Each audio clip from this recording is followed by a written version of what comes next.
The first thing I like to do when we're Havoc Ranch doing gun art, is I like to get my canvas, and I usually paint them black. Paint any colors that you want. Make sure your canvas is cheap, because you're about to shoot bullet holes in it. All we need to do here is take the top off of our acrylic paint bottles and squeeze the desired amount of paint that you want out into the balloon.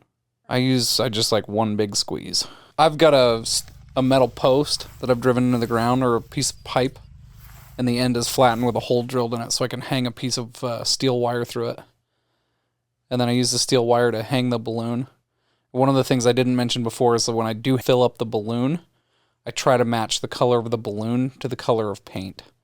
Because when you have ADHD, it's easy to walk outside and forget what color your paint is inside the balloon if the balloon doesn't match the paint.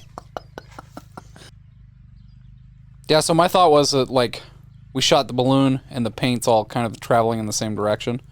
So if I rotate or move the canvas, I can get different directions. And part of my process whenever I'm making these paintings is that, like, the accidents are part of the painting, right? So pieces of balloon get stuck to the canvas, grass will get stuck to the canvas, streaks will look funny because they've kind of turned a direction because I've rotated the canvas. I just, like, let those things be.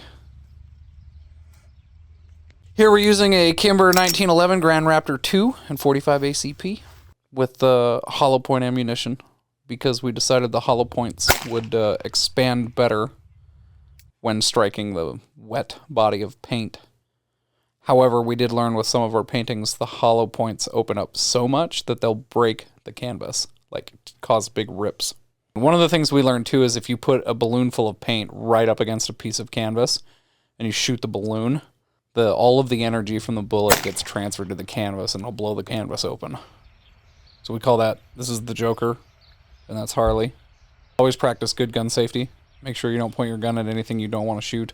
Keep your finger off the trigger till you're ready to shoot. Wear eye and ear protection.